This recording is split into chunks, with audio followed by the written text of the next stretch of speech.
Hi everyone, my name is Narin and today we will summarize Critical Thinking Chapter 7 and our topic is Analyzing Arguments.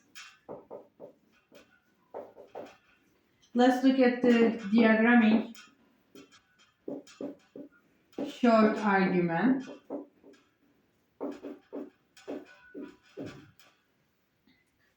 Diagramming is a quick and easy way to analyze relatively short arguments.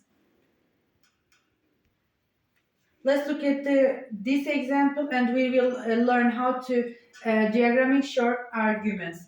Firstly, read through the argument and circle any premise or conclusion indicators. When we look at we will find there is a because. This is our indicator.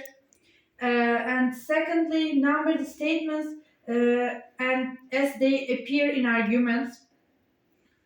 This is our first sentences. The death penalty should be abolished. This is our first. And the second is it is racistly discriminator. Discriminator. There is no evidence until that.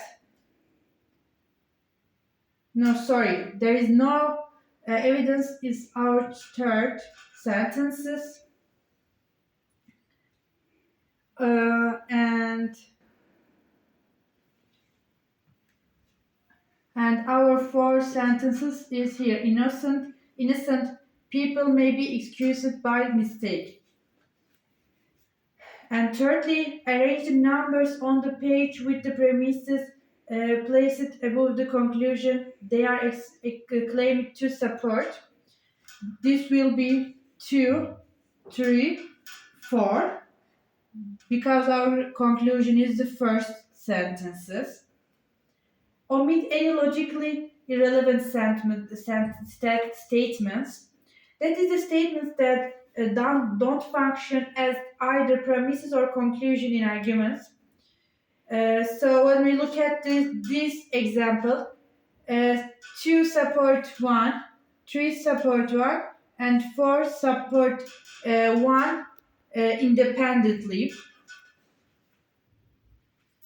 There are two things we should know about diagramming short arguments. Firstly, independent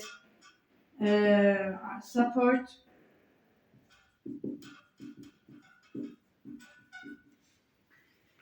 Two premises are independent when either premises would provide less support for the conclusion if other premises were omitted. We can show that like this: first, second, and third. First sentences will support the conclusion, and the second sentences will support the conclusion, but they will support the conclusion separately. And the other is linked support. Two premises are linked when the omission of one of the premises will cancel or reduce the amount of support provided by the other one. That means there are two sentences and our conclusion. Two sentences are linked to each other and they are supported to conclusion. Let's look at the other topic. Let's look at our topic, types of tips on diagramming arguments. We have, I think, 7 ways. Let's look at them. Firstly, find the main conclusion first. It is easy to get lost if you don't have a clear idea where you are going. For that reason, it is often a good idea, especially when diagramming complex arguments, to start by locating the main conclusion and then working back through the passage to see how the arguments as the whole works together to the conclusion. The second one is Pay close attention to premises and conclusion indicators. The third one is remember that sentences containing the words often contain two or more separate statements. For example, never fly kettle car airlines. Uh, they are never on time and the food tastes like warm over the cardboard. The other is treat conditional statements, if then statements, and disjunction statements, either or statements, a single statement. The other is don't number or diagram any sentence that is not a statement. Don't diagram irrelevant statements, and the last one, don't diagram repetition statements. Let's look at the other topic, summarizing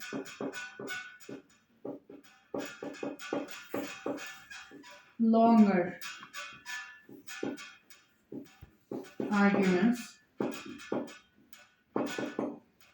The goal of an argument summary is to provide a synopsis of the argument that accurately restates the main points in summarizer own words. We introduced a method for the summarizing long argument and called standardization, paraphrasing.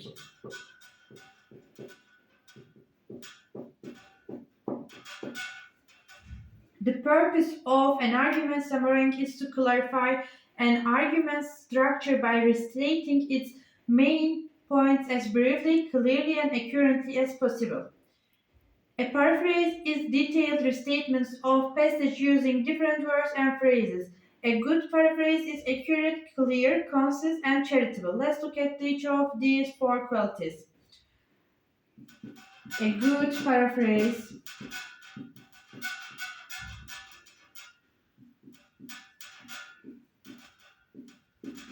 is accurate.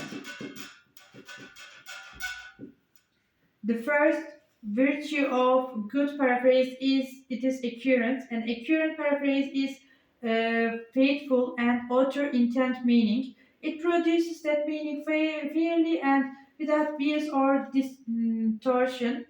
A good paraphrase is clear arguments are often expressed in language that is needless, worldly, or confusion. A good paraphrase is concise. A good summary captures the sense of an argument. A good paraphrase is charitable. It is often possible to interpret a passage in more than one way. In such cases, the principle of charity requires that we interpret the passage as charitable as the evidence responsible permits. Our other topic is finding missing premises and conclusion. In real life, people often leave part of their arguments unstated. Sometimes the premises is left. For example, I am sorry,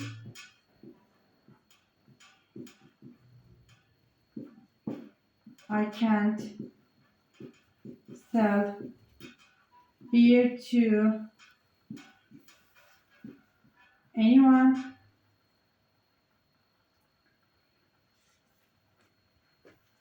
I'm sorry, I can't sell you any beer. Sell you any beer. You are under 21. Implied here is the premises I can sell beer to anyone under 21. In other case, we said the premises is missing in this example. And now we will examine the conclusion. In other cases, a conclusion is left unstatement. The bigger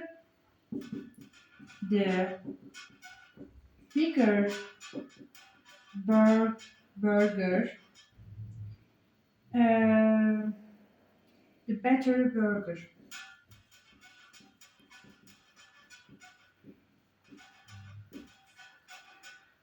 Burger are the bigger at the Burger King. Implied here is the conclusion. Burger are better at Burger King. And there is a word antonym in this chapter. Let's look at what is mean. An argument with a missing premises or conclusion is called antonym. There are two basic rules in filling is in missing step in antonyms. Firstly, faithfully interpret the argument's intentions. The most important rule in the filling in missing premise and conclusion is to be accurate and possible in interpreting an argument's intention. And the second one is be charitable. Sometimes it is difficult or impossible to know what unstatements, promises, or conclusion an arguer had put implicit in mind. In such case, the principle of charity requires that we interpret the arguments or as generously as possible. Let's look at our topic, summarizing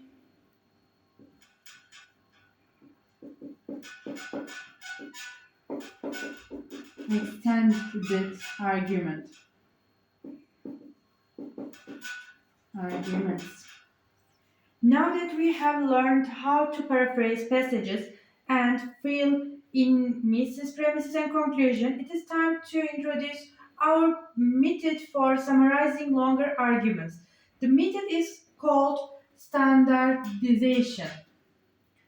Because it consists of restating an argument in standard logical form. An argument is said to be in standard logical form when each step in argument is numbered. Consequently, premises are stated above the conclusions. They are claimed to support and justifications are provided for each conclusion in arguments. Let's look at how to standardize an extended argument. Firstly, read through the argument carefully and try to identify its main conclusion. Second, omit any unnecessary or irrelevant material. Third, number the steps in arguments and stock them in correct logical order. And the fourth, fill in any key missing premises or conclusion. And the last one, add parenthetical justifications for each conclusion in arguments.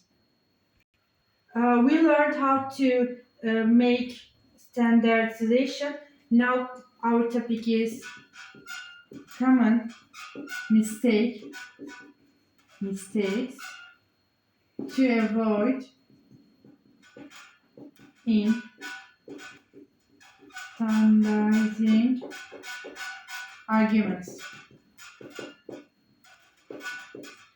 It takes practice to become good at the standardizing arguments. Here's some common mistakes to watch out for.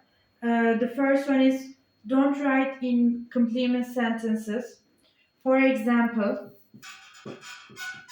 because animal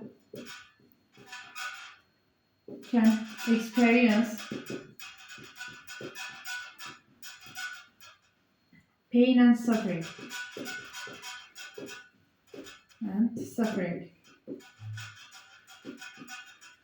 This is incorrect as sentences because it is incomplete, so we cannot understand anything.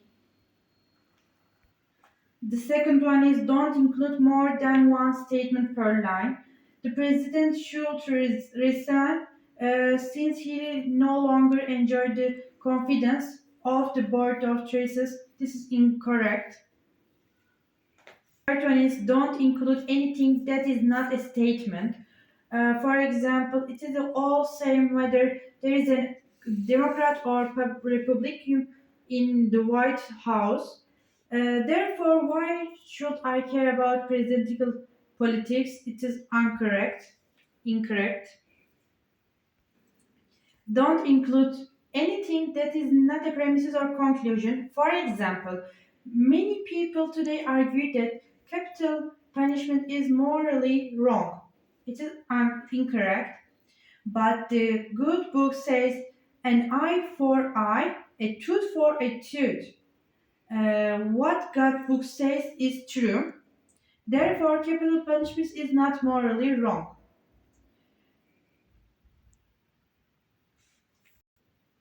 Today we learned how to analyze arguments. Thank you for listening to me. This is the end of my presentation.